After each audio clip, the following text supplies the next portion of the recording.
വീണ്ടും വരുന്ന നമ്മുടെ രക്ഷകനും രാജാതിരാജാവും കർത്താവുമായ യേശുക്രിസ്തുവിൻ്റെ അതിമഹത്വമുള്ള നാമത്തിൽ എന്നെ കേൾക്കുന്ന ഏവർക്കും അഭിവാദനം, സ്നേഹവന്ദനം. വെളിപ്പാട് പുസ്തക പഠന സീരീസിലെ 29ാമത്തെ ക്ലാസ്സാണ് ഇത്. ബഹുമാന്യരായ ചില സഹോദരങ്ങളുടെ ആവശ്യപ്രകാരം വെളിപ്പാട് 20 വാക്യങ്ങളിൽ പ്രതിപാദിച്ചിരിക്കുന്ന സാത്താൻ്റെ ബന്ധനവും വിട്ടയക്കലും പരിണിത ഫലങ്ങളും സംബന്ധിച്ച് ഈ ക്ലാസ്സിൽ സംസാരിക്കുവാനായിട്ട് ആഗ്രഹിക്കുകയാണ്. സാത്താൻ്റെ ബന്ധനം സംബന്ധിച്ച് സംസാരിക്കുന്ന വചനങ്ങൾ 1 മുതൽ 3 വരെയുള്ള വാക്യങ്ങളാണ്. അനന്തരം ഒരു ദൂതൻ അഗാധത്തിൻ്റെ താക്കോലും ഒരു വലിയ ചങ്ങലയും കയ്യിൽ പിടിച്ചുകൊണ്ട് സ്വർഗത്തിൽ നിന്ന് ഇറങ്ങുന്നത് ഞാൻ കണ്ടു. 2, അവൻ പിശാചും സാത്താനും എന്നുള്ള പഴയ പാമ്പായ മഹാസർപ്പത്തെ പിടിച്ച് 1000 ആണ്ടേക്ക് ചങ്ങലയിട്ടു.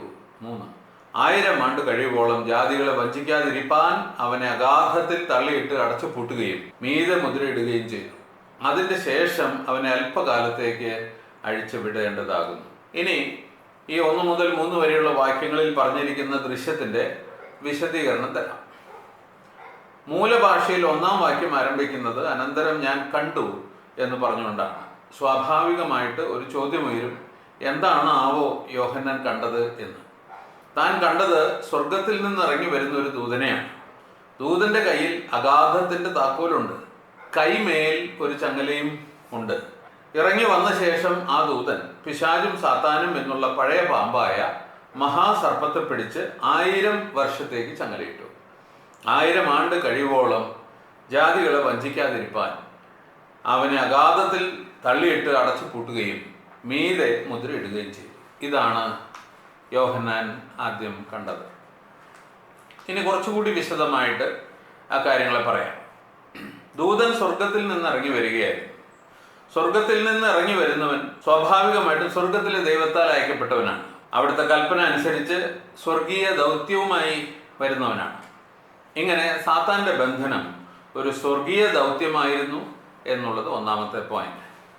രണ്ടാമതായിട്ട് തൻ്റെ കയ്യിൽ അഗാധത്തിൻ്റെ താക്കോലുണ്ട്. അഗാധം എന്നുള്ളത് കുണ്ടറയ്ക്ക് സമാനമാണ്. കുണ്ടറകൾ തടവറകളായി ഉപയോഗിച്ചിരുന്ന ഒരു കാലം ഉണ്ടായിരുന്നു. തടവ് പുള്ളിക്ക് കയറി രക്ഷപ്പെടുവാനാകാത്ത വിധം ആഴത്തിൽ കുഴിക്കുന്ന ഒരു കുഴിയും അതിൻ്റെ മുകളിൽ അടപ്പ് പോലെ ഒരു വാതിലും ആണ് സംവിധാനം. എത്ര ആഴമുണ്ട് എന്ന് പറയുവാനാകാത്തത്ര ആഴമുള്ള ഒരു കുണ്ടറയെ ഇത് സൂചിപ്പിക്കുന്നു.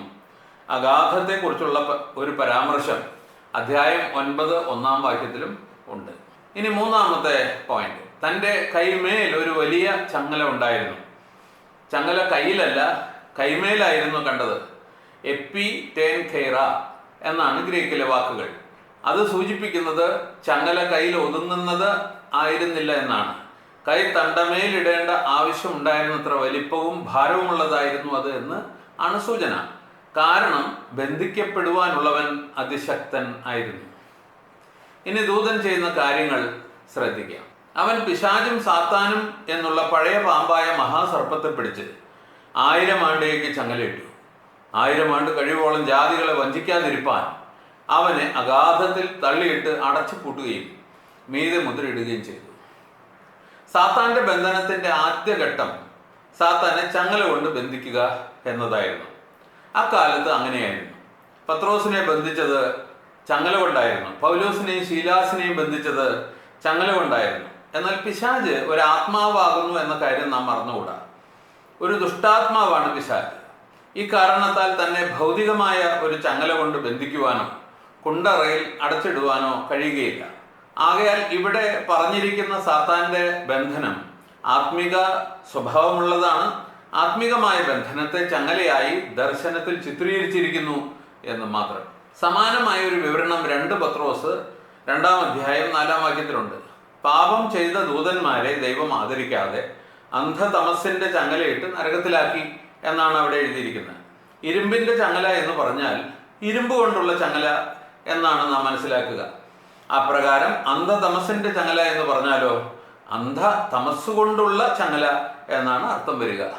ഇതിൽ നിന്നും നാം മനസ്സിലാക്കേണ്ടത് ദൈവം പാപം ചെയ്ത ദൂതന്മാരെ ആത്മികമായി കണ്ണു കാണുവാനാകാത്ത അന്ധകാരത്താൽ കൂരിരുട്ട് കൊണ്ട് ബന്ധിച്ചിരിക്കുന്നു എന്നാണ്. അതുകൊണ്ട് അവർക്ക് ആത്മിക വെളിച്ചം സ്രോതസ്സായ ദൈവത്തിൽ നിന്ന് ലഭിക്കുന്നില്ല. ഇങ്ങനെ അവർ നിരന്തരമായ ഇരുട്ടിന്റെ പ്രവൃത്തികളിൽ തന്നെ വ്യാപൃതരായിരിക്കുന്നു എന്നാണ് നമുക്ക് മനസ്സിലാക്കാൻ കഴിയുന്നത്. ഇതേ കാര്യത്തെക്കുറിച്ച് യൂദ 1-ാം അധ്യായം 6-ാം വാക്യത്തിൽ പറഞ്ഞിട്ടുണ്ട്. തങ്ങളുടെ വാഴ്ച കാത്തുകൊള്ളാതെ സ്വന്തം വാസസ്ഥലം വിട്ടുപോയ ദൂതന്മാരെ മഹാദിവസത്തിന്റെ വിധിക്കായി എന്നേക്കുമുള്ള ചങ്ങലയിട്ട് അന്ധകാരത്തിന് കീഴിൽ സൂക്ഷിച്ചിരിക്കുന്നു എന്നാണ് അവിടെ എഴുതിയിരിക്കുന്നത്. അതായത് 2 പത്രോസ് 2:4 പാപം ചെയ്ത ദൂതന്മാരുടെ പാപം തങ്ങളുടെ വാഴ്ച കാത്തുകൊള്ളാതെ സ്വന്തം വാസസ്ഥലം വിട്ടുപോയി എന്നതാണ്. അതിൻ്റെ ശിക്ഷയുടെ 1-ാം ഭാഗമായി അവരെ അന്ധതമസിന്റെ ചങ്ങലയിട്ട് നരകത്തിൽ ആക്കിയിരിക്കുകയാണ്. ഇവിടെ പറഞ്ഞിരിക്കുന്ന നരകം ടാർട്ടറസ് ആണ്, ഒരു തരത്തിലുള്ള അഗാധമാണ്, അല്ലാതെ യഥാർത്ഥ നരകമല്ല. യഥാർത്ഥ നരകത്തിന് ഗ്രീക്കിൽ ഗെഹന്ന എന്നാണ് പറയുന്നത്. അതുകൊണ്ട് യൂദ പറഞ്ഞതിൻ്റെ അർത്ഥം ഇപ്രകാരമാണ്: മഹാദിവസത്തിന്റെ വിധിക്കായി എന്നേക്കുമുള്ള ചങ്ങലയിട്ട് അന്ധകാരത്തിന് കീഴിൽ സൂക്ഷിച്ചിരിക്കുന്നു. അതായത് രക്ഷപ്പെടുവാനാകാത്ത ഒരു തടവറയാണ് ടാർട്ടറസ്. എങ്കിലും അത് മഹാദിവസത്തിന്റെ വിധി വരെ മാത്രം. പക്ഷെ ആ അന്ധകാരത്തിന് കീഴിൽ സൂക്ഷിക്കുന്ന ബന്ധനം എന്നേക്കുമുള്ളതാണ്. അതുകൊണ്ട് അവർ നിരന്തരമായി ഇരുട്ടിന്റെ പ്രവൃത്തികളിൽ തന്നെ വ്യാപൃതരായിരിക്കുന്നു. ഇനി സുരക്ഷയുടെ 2-ാം ഭാഗം.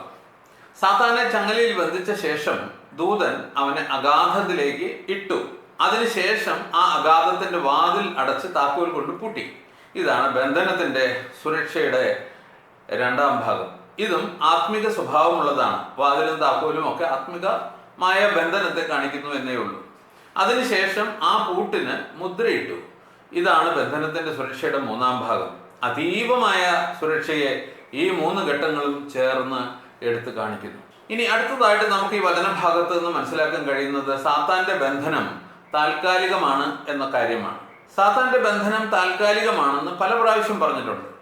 2-3 വാക്യങ്ങളിൽ അവൻ പിശാചും സാത്താനും എന്നുള്ള പഴയ പാമ്പായ മഹാസർപ്പത്തെ പിടിച്ച് 1000 ആണ്ടേക്ക് ചങ്ങലയിട്ടു. അതിൻ്റെ ശേഷം അവനെ അല്പകാലത്തേക്ക് അഴിച്ചു വിടേണ്ടതാകുന്നു. അപ്പോൾ 1000 ആണ്ടേക്ക് എന്ന് പറയുമ്പോൾ തന്നെ അതിനൊരു പരിധി വെച്ചിട്ടുണ്ട്. ഇനി അതിൻ്റെ ശേഷം അവനെ അല്പകാലത്തേക്ക് അഴിച്ചു വിടേണ്ടതാകുന്നു എന്ന് പറയുമ്പോഴും ബന്ധനം താൽക്കാലികമാണെന്ന് വരുന്നുണ്ട്. ഇങ്ങനെ 2 പ്രാവശ്യം ഈ വാക്യത്തിൽ തൻ്റെ ബന്ധനം താൽക്കാലികമാകുന്നു എന്ന് പറഞ്ഞിട്ടുണ്ട്. പിന്നെ 7-ാം വാക്യത്തിൽ 1000 ആണ്ട് കഴിയുമ്പോഴോ സാത്താനെ തടവിൽ നിന്ന് അഴിച്ചുവിടും എന്നും പറഞ്ഞിട്ടുണ്ട്. അത് 3-ാമത്തേത്. ഇനി ഈ ബന്ധനത്തിൻ്റെ ഉദ്ദേശം എന്താണ് എന്ന് നമുക്ക് ചിന്തിക്കാം. ഈ ബന്ധനത്തിൻ്റെ ഉദ്ദേശം പിശാച് ജാതികളെ വഞ്ചിച്ച് വഴിതെറ്റിക്കാതിരിക്കണം എന്നതാണ്. ഈ കാര്യം ഞാൻ കൂടുതൽ വിശദീകരിക്കാം. പ്ലാനാവോ എന്ന ക്രിയയാണ് വഞ്ചിക്കുക, വശീകരിക്കുക എന്നൊക്കെ സത്യവേദ പുസ്തകത്തിൽ വെളിപ്പാട് പുസ്തകം 20:3, 8, 10 വാക്യങ്ങളിൽ തർജ്ജമ ചെയ്തിരിക്കുന്നത്. 2 പ്രാവശ്യം വഞ്ചിക്കുക എന്നും 1 പ്രാവശ്യം, അതായത് 8-ാമത്തെ വാക്യത്തിൽ വശീകരിക്കുക എന്നും തർജ്ജമ ചെയ്തിട്ടുണ്ട്. 3ഉം 10ഉം വാക്യങ്ങളിൽ വഞ്ചിക്കുക എന്നാണ് തർജ്ജമ ചെയ്തിരിക്കുന്നത്. ഇതേ ക്രിയയെ പക്ഷേ വെളിപ്പാട് പുസ്തകം 2:20, 12:9, 13:14 എന്നീ 3 വാക്യങ്ങളിൽ തെറ്റിക്കുക എന്നാണ് തർജ്ജമ ചെയ്തിട്ടുള്ളത്. ആകയാൽ ഈ 3 അർത്ഥങ്ങളും അതിലുണ്ട്. ആകയാൽ വഞ്ചിച്ച് വഴിതെറ്റിക്കുക എന്നതാണ് പ്ലാനാവോയുടെ അർത്ഥം എന്ന് നമുക്ക് മനസ്സിലാക്കാം. ഇനി വഞ്ചനയുടെ സ്വഭാവം എന്താണ് എന്ന് ചിന്തിക്കാം. പിശാച് പലതരത്തിലുള്ള വഞ്ചന കാണിക്കാറുണ്ട്. ചില ഉദാഹരണങ്ങൾ കാണിച്ചു തരുവാൻ 2 വചനങ്ങൾ വായിക്കുകയാണ്. ഒന്ന് 2 കൊരിന്ത്യർ 11:3. എന്നാൽ സർപ്പം ഹവ്വയെ ഉപായത്താൽ ചതിച്ചതുപോലെ, ഇവിടെ പ്ലാനാവോ എന്ന ക്രിയയെ ചതിച്ചു എന്നാണ് പറഞ്ഞിരിക്കുന്നത്. എന്നാൽ സർപ്പം ഹവ്വയെ ഉപായത്താൽ ചതിച്ചതുപോലെ നിങ്ങളുടെ മനസ്സ് ക്രിസ്തുവിനോടുള്ള ഏകാഗ്രതയും നിർമ്മലതയും വിട്ട് വഷളായി പോകുമോ എന്ന് ഞാൻ ഭയപ്പെടുന്നു. ഈ വചനത്തിൽ സാത്താൻ ചതിക്കുന്ന 2 സംഭവങ്ങളെ കുറിച്ച് പറഞ്ഞിട്ടുണ്ട്. ഒന്ന്, ആദിയിൽ സർപ്പം ഹവ്വയെ ചതിച്ചു, അഥവാ കള്ളം പറഞ്ഞു. തൻ്റെ ഭർത്താവ് ആദ്യം പറഞ്ഞ ദൈവത്തിൻ്റെ വാക്കുകളെ സാത്താൻ അവിശ്വസിക്കുമാറാക്കി. ഇങ്ങനെ ആദാമെങ്കിലും ദൈവത്തെങ്കിലും അവൾക്കുണ്ടായിരുന്ന ഏകാഗ്രത നശിപ്പിച്ചു. 2, ഈ കാലത്ത് വിശ്വാസികളെ ചതിക്കുന്നു. ഈ കാര്യം ആ വചനത്തിൽ പറഞ്ഞിട്ടുണ്ട്. സാത്താൻ കർത്താവിൻ്റെ സഭകളിൽ കളവായിട്ടുള്ള ഉപദേശങ്ങൾ പഠിപ്പിച്ചുകൊണ്ട് വിശ്വാസികളുടെ മനസ്സിൽ ക്രിസ്തുവിനെ കുറിച്ച് സംശയം ജനിപ്പിച്ച് ക്രിസ്തുവിനോടുള്ള ഏകാഗ്രതയും നിർമ്മലതയും വിട്ട് വഷളായി പോകുവാൻ ഇടയാക്കുന്നു. അങ്ങനെ രണ്ട് കാര്യങ്ങൾ. ഇനി മറ്റൊരു വചനം ലൂക്കോസ് 21:8. ആരും നിങ്ങളെ തെറ്റിക്കാതിരിപ്പാൻ സൂക്ഷിപ്പൻ, ഞാനാകുന്നു എന്നും സമയമെടുത്തിരിക്കുന്നു എന്നും പറഞ്ഞ് അനേകർ എൻ്റെ പേരെടുത്ത് വരും, അവരെ അനുഗമിക്കരുത്. ക്രിസ്തു വിശ്വാസികൾ ക്രിസ്തുവിൻ്റെ വരവിനായി കാത്തിരിക്കുന്നവരാണ് എന്ന് നമുക്കെല്ലാം അറിയാം. എന്നാൽ ചിലർ വന്ന് തങ്ങൾ ക്രിസ്തുവാണ് എന്ന് കളവായി പറഞ്ഞ് ചില അടയാളങ്ങളും ചെയ്ത് വിശ്വാസികളെ വഞ്ചിച്ച് അവരെ അനുഗമിക്കുമാറാക്കുന്നു. ഇതും സാത്താൻ അവരിലൂടെ ചെയ്യുന്ന വഞ്ചനയാണ്. ഈ രണ്ട് വചനങ്ങളിലും വിശ്വാസികളെയാണ് സാത്താൻ വഞ്ചിക്കുന്നത്. എന്നാൽ വെളിപ്പാട് 20 പറഞ്ഞിരിക്കുന്ന വഞ്ചന ആരോടാണ് എന്ന് നമുക്ക് ശ്രദ്ധിക്കാം. അത് ആ വചനഭാഗത്തെ മനസ്സിലാക്കുന്നതിന് വളരെ പ്രാധാന്യമുള്ളതാണ്. വെളിപ്പാട് 20 വഞ്ചന വിശ്വാസികളോടല്ല കാണിക്കുന്നത്, അവിശ്വാസികളായ ജാതികളോടാണ് കാണിക്കുന്നത്. ഇത് ശ്രദ്ധേയമാണ്. ഈ കാര്യം കൂടുതൽ വ്യക്തമാകേണ്ടതിന് 7-8 വാക്യങ്ങളിൽ പറഞ്ഞിരിക്കുന്ന കാര്യങ്ങൾ ശ്രദ്ധിക്കുക. സാത്താനെ തടവിൽ നിന്ന് അഴിച്ചുവിടുമ്പോൾ അവൻ ഭൂമിയുടെ 4 ദിക്കിലുമുള്ള ജാതികളായി സംഖ്യയിൽ കടപ്പുറത്തെ മണൽ പോലെയുള്ള ഗോഗ് മാഗോഗ് എന്നിവരെ യുദ്ധത്തിനായി കൂട്ടിച്ചേർക്കേണ്ടതിന് വശീകരിക്കാൻ പുറപ്പെടും. ആരോടാണ് ഗോഗ് മാഗോഗ് എന്നിവർ യുദ്ധം ചെയ്യാൻ പോകുന്നത്? അവർ ഭൂമിയിൽ പരക്കെ ചെന്ന് വിശുദ്ധന്മാരുടെ പാളയത്തെയും പ്രിയ നഗരത്തെയും വളയും എന്ന് 20:9 പറഞ്ഞിരിക്കുകൊണ്ട് ഈ യുദ്ധം വിശുദ്ധന്മാരോടാണ് ചെയ്യുന്നത്. വിശുദ്ധന്മാരെന്തായാലും യുദ്ധം ചെയ്യുകയില്ല. അതുകൊണ്ട് യുദ്ധം ചെയ്യുന്നവർ വിശുദ്ധന്മാരല്ല, അശുദ്ധരായ അവിശ്വാസികളായ ജാതികളാണ്. ഈ വഞ്ചന എങ്ങനെയുള്ളതാണ്? അപ്പൊ ജാതികളായിരിക്കുന്ന അവിശ്വാസികളായിരിക്കുന്ന വിശുദ്ധരല്ലാത്തവർ വഞ്ചിക്കപ്പെട്ടതുകൊണ്ടാണ് വിശുദ്ധന്മാരോട് യുദ്ധം ചെയ്യാൻ വരുന്നതെന്നാണ് അവിടെ പറഞ്ഞിരിക്കുന്നത്. ഇനി ഈ വഞ്ചന എങ്ങനെയുള്ളതാണ്, അതുകൊണ്ടുണ്ടാകുന്ന പ്രശ്നം എന്താണ് എന്ന് നോക്കാം. ഈ വഞ്ചന അവിശ്വാസികളായ ജാതികളോട് കള്ളം പറഞ്ഞ് അവരിൽ ഒരാവശ്യവുമില്ലാതെ ഇല്ലാത്ത ആശങ്കകൾ ഉണ്ടാക്കി അവർ വിശുദ്ധന്മാർ മൂലം അപകടത്തിലാണെന്ന് പറഞ്ഞ് തെറ്റിദ്ധരിപ്പിച്ച് അവരെ വിശുദ്ധന്മാർക്കെതിരാക്കുന്ന വഞ്ചനയാണ്. ഇങ്ങനെ വഞ്ചിക്കപ്പെടുന്നത് കൊണ്ടാണ് അവർ വിശുദ്ധന്മാരോട് യുദ്ധം ചെയ്യുന്നത്. ഇത്തരം ആശങ്കകൾ ഇതാ അവർ നമ്മുടെ സംസ്കാരം നശിപ്പിക്കുന്നു എന്ന് പറഞ്ഞുകൊണ്ടാകാം ജനിപ്പിക്കുന്നത്. ഇതാ അവർ നമ്മുടെ മതം നശിപ്പിക്കുന്നു എന്ന് പറഞ്ഞുകൊണ്ടാകാം. ഇതാ അവർ പെരുകി നമ്മുടെ മേൽ വാഴും എന്ന് പറഞ്ഞുകൊണ്ടാകാം. ഹേറോദ് ശിശുവായ ക്രിസ്തുവിനെ കൊല്ലുവാൻ ശ്രമിച്ചതിന് കാരണമായ ആശങ്ക ജനിച്ചിരിക്കുന്നത് യഹൂദന്മാരുടെ രാജാവായതുകൊണ്ട് അത് തൻ്റെ സിംഹാസനത്തിന് ഭീഷണിയാണ് എന്ന് സാത്താൻ തൻ്റെ ഉള്ളിൽ തെറ്റിദ്ധരിപ്പിച്ചിട്ടാണ്. സാത്താൻ ഇതേ ആശങ്ക ഉണ്ടാക്കുവാനാണ് യേശുവിനെ യഹൂദന്മാർ ഉപയോഗിച്ചിട്ട് പീലാത്തോസിന്റെ മുമ്പിൽ നിർത്തുന്നത്. ഇത്തരത്തിലുള്ള തെറ്റിദ്ധാരണകളും ആശങ്കകളും സാത്താൻ എല്ലാ കാലത്തും ഉണ്ടാക്കാറുണ്ട്. സാത്താനെ ബന്ധിച്ചിരിക്കയാൽ അത് വ്യാപകമാകാറില്ല. എന്നാൽ സാത്താനെ തടവിൽ നിന്ന് അഴിച്ചുവിടുമ്പോൾ അത് വ്യാപകമായി ലോകത്തിന്റെ എല്ലാ ഭാഗങ്ങളിലും ഉണ്ടാക്കപ്പെടും എന്നാണ് ഈ വചനഭാഗം പറയുന്നത്. സാത്താനെ തടവിൽ നിന്ന് അഴിച്ചുവിടുമ്പോൾ അവൻ ഭൂമിയുടെ 4 ദിക്കിലുമുള്ള ജാതികളെയാണ് വശീകരിപ്പാൻ പുറപ്പെടുന്നത്. അപ്പോൾ അവർ ഭൂമിയിൽ പരക്കെ ചെന്നിട്ടാണ് വിശുദ്ധന്മാരുടെ പാളയത്തെയും പ്രിയ നഗരത്തെയും വളയുന്നത്. ഇങ്ങനെ ആഗോളപരമായ എതിർപ്പും പീഡനവും ഉണ്ടാകും. ഇനി ഇവിടെ യുദ്ധം എന്നതുകൊണ്ട് എന്താണ് ഉദ്ദേശിക്കുന്നത് എന്ന് നോക്കാം. വെളിപ്പാട് 12:17-18 വാക്യങ്ങളിൽ മഹാസർപ്പം സ്ത്രീയോട് കോപിച്ചു, ദൈവകൽപ്പന പ്രമാണിക്കുന്നവരും യേശുവിന്റെ സാക്ഷ്യം ഉള്ളവരുമായി അവളുടെ സന്തതിയിൽ ശേഷിച്ചവരോട് യുദ്ധം ചെയ്യുവാൻ പുറപ്പെട്ടു. അവൻ കടൽ പുറത്തെ മണലിന്മേൽ നിന്നു എന്ന് വായിക്കുന്നുണ്ട്. തുടർന്ന് താൻ ചെയ്യുന്ന യുദ്ധമാണ് 13-ാം അധ്യായത്തിലെ പ്രമേയം. 13:9-10 വാക്യങ്ങളുടെ അടിസ്ഥാനത്തിൽ അത് കൊടിയ പീഡനമാണെന്ന് ചുരുക്കി പറയുവാനായിട്ട് സാധിക്കും. അതുകൊണ്ട് സാത്താനെ തടവിൽ നിന്ന് അഴിച്ചുവിടുമ്പോൾ ആ യുദ്ധം വിശ്വാസികളെ വിശ്വാസത്തിൽ നിന്ന് തള്ളി താഴെ ഇടുവാൻ ശ്രമിക്കുന്ന പീഡനം എന്ന യുദ്ധം ലോകവ്യാപകമായിട്ട് ഉണ്ടാകും. ഇനി ഗോഗ് മാഗോഗ് എന്നിവരെ തിരിച്ചറിയുക എന്നുള്ളതാണ് അടുത്ത ലക്ഷ്യം. അത് സംബന്ധിച്ച് ഒരുപാട് തെറ്റിദ്ധാരണകൾ വിശ്വാസകോളത്തിൽ തന്നെ ഉണ്ട്. സാത്താനെ തടവിൽ നിന്ന് അഴിച്ചുവിടുമ്പോൾ വഞ്ചിക്കപ്പെടുന്നവർ ഭൂമിയുടെ 4 ദിക്കിലുമുള്ള ജാതികളാണ് എന്ന് ഞാൻ ഇതിനകം കാണിച്ചു തന്നല്ലോ. അവരെയാണ് ഗോഗ് മാഗോഗ് എന്ന് വിളിച്ചിരിക്കുന്നത്. അല്ലാതെ യഥാർത്ഥത്തിൽ ഗോഗ് മാഗോഗ് വംശത്തിൽ പെട്ടവരല്ല. ആരാണിവർ എന്ന് നമുക്ക് നോക്കാം. ഇവർ അക്ഷരാർത്ഥത്തിൽ യെഹെസ്കേൽ 38 ഗോഗും മാഗോഗും ആകുന്നുവോ? കാരണം അങ്ങനെയാണെന്ന് ഒരുപാട് പേർ പഠിപ്പിക്കുന്നുണ്ട്. ഭൂമിയുടെ 4 ദിക്കിലുമുള്ള ജാതികൾ ഗോഗും മാഗോഗും ആകുന്നുവോ? ആ വംശത്തിൽ നിന്നുണ്ടായവരാണോ? അല്ലെങ്കിൽ പിന്നെ അങ്ങനെ വിളിച്ചിരിക്കുന്നത് എന്തുകൊണ്ടാണ്? ഈ കാര്യങ്ങളൊക്കെ നമുക്കിപ്പോൾ ചിന്തിക്കാം. വെളിപ്പാടിലെ ഗോഗും മാഗോഗും യെഹെസ്കേൽ 38 ഗോഗും മാഗോഗും അല്ല. എങ്ങനെയാണോ 7 പൊൻവിളക്ക് തണ്ടുകളെ 7 സ്ഥാനീയ സഭകളായി പറഞ്ഞിരിക്കുന്നത്, എങ്ങനെയാണോ കർത്താവിൻ്റെ കയ്യിലെ 7 നക്ഷത്രങ്ങൾ 7 സഭകളുടെ 7 ദൂതന്മാരായിരിക്കുന്നത്, എങ്ങനെയാണോ കുഞ്ഞാട് ക്രിസ്തു ആണെന്ന് പറയുന്നത്, എങ്ങനെയാണോ മഹാസർപ്പം സാത്താൻ ആണെന്ന് പറയുന്നത്, അങ്ങനെയാണ് ഭൂമിയുടെ 4 ദിക്കിലും നിന്നുള്ള വഞ്ചിക്കപ്പെട്ട് യുദ്ധത്തിനായി വരുന്ന ജാതികളെ ഗോഗും മാഗോഗുമായി ഉപമിച്ച് പറഞ്ഞിരിക്കുന്നത്. ഇനി പഴയ നിയമത്തിലെ ഗോഗും മാഗോഗും നമുക്കൊന്ന് പരിശോധിച്ച് നോക്കാം. ഉൽപ്പത്തി 10:2 അനുസരിച്ച് മാഗോഗ് യാഫേത്തിന്റെ പുത്രന്മാരിൽ ഒരുവനാണ്. യെഹെസ്കേൽ 38:2 മനുഷ്യപുത്ര, രോഷ്, മേശേക്ക്, തൂബൽ എന്നിവരുടെ പ്രഭുവായി മാഗോഗ് ദേശത്തിലെ ഗോഗിന്റെ നേരെ നീ മുഖം തിരിച്ച് അവനെ കുറിച്ച് പ്രവചിച്ച് പറയേണ്ടത് എന്ന് പറഞ്ഞിട്ടുണ്ട്. അതുകൊണ്ട് രോഷ്, മേശേക്ക്, തൂബൽ എന്നീ ജനതകളുടെ പ്രഭുവായിരുന്നു ഗോഗ് എന്നും ഗോഗ് മാഗോഗ് ദേശക്കാരനായിരുന്നു എന്നും മനസ്സിലാക്കാം.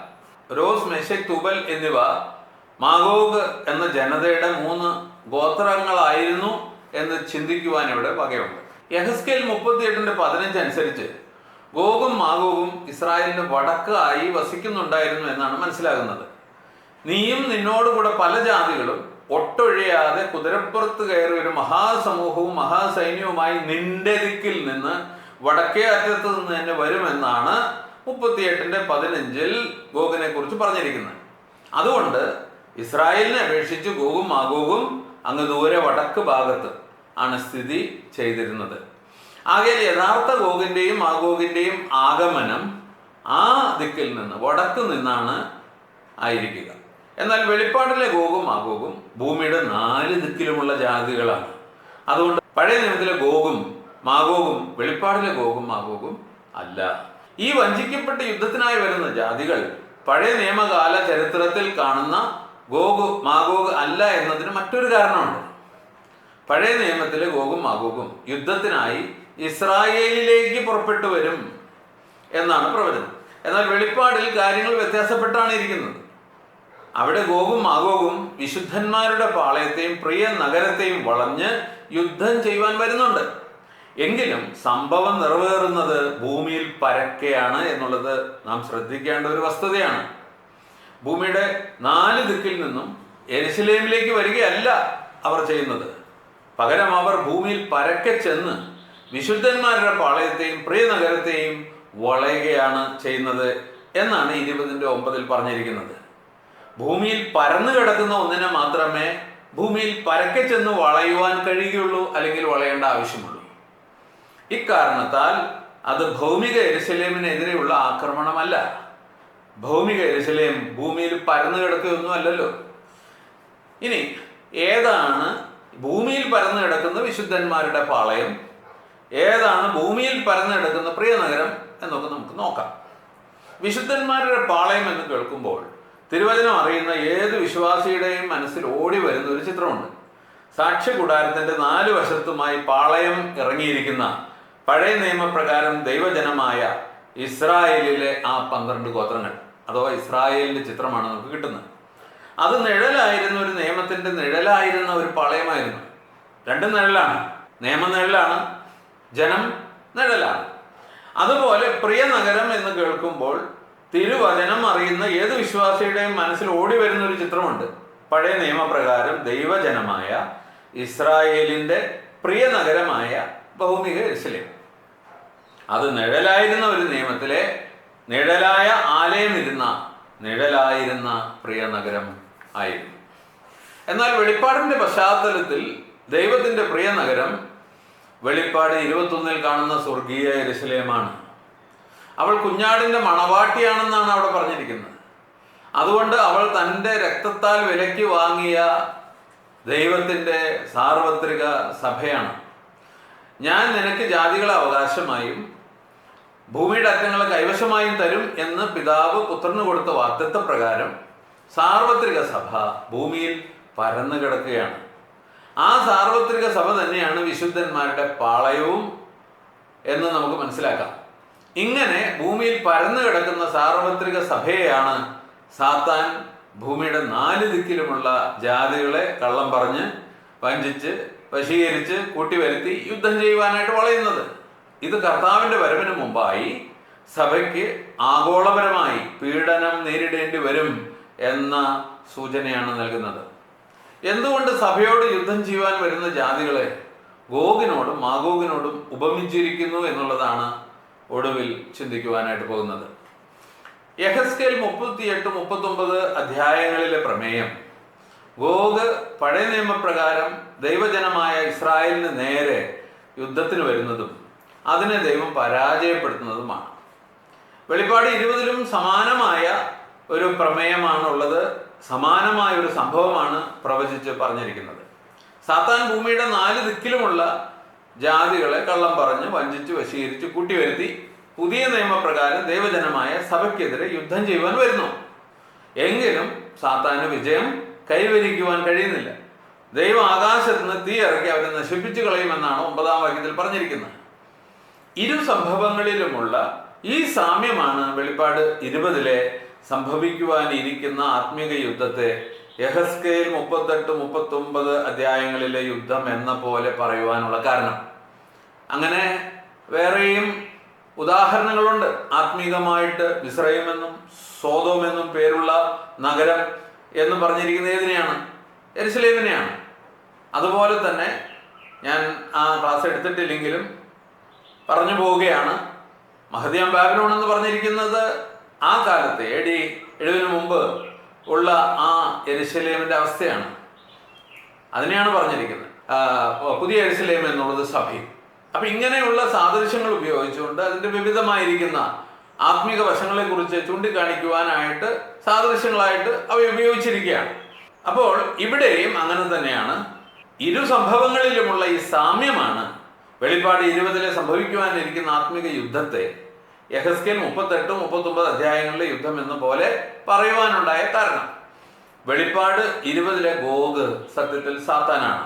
മാഗോഗ് ഭൂമിയുടെ 4 ദിക്കിലുമുള്ള ജാതികളായി സംഖ്യയിൽ കടപ്പുറത്തെ മണൽ പോലെയുള്ള വഞ്ചിക്കപ്പെട്ട അവിശ്വാസികളായ ജനസമൂഹമാണ്. നമുക്കറിയാം, ലോകത്തിന്റെ പ്രഭു എന്ന് വിളിക്കുന്നത് സാത്താനെയാണ്.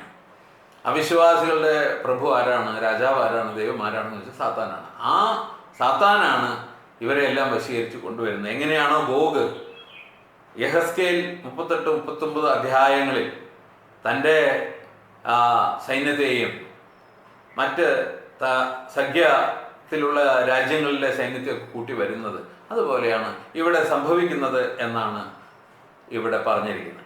ആകയാൽ പ്രിയപ്പെട്ട സഹോദരി സഹോദരന്മാരെ, നമ്മുടെ തെറ്റിദ്ധാരണകൾ നീക്കാം.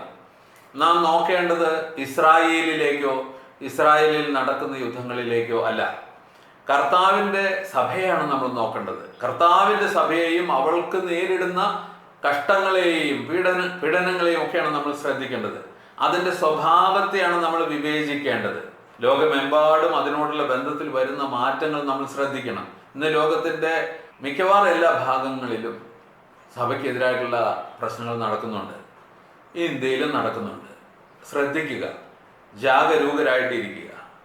കർത്താവിൻ്റെ വരവ് അടുത്തിരിക്കുന്നു. അതിനായി നാം ഒരുങ്ങി വിശ്വാസത്തോടും സഹിഷ്ണുതയോടും കൂടെ കാത്തിരിക്കാം. ഇതാ നമ്മുടെ കർത്താവ് വരുന്നു. തനിക്ക് മഹത്വം ഉണ്ടാകട്ടെ. ആമേൻ.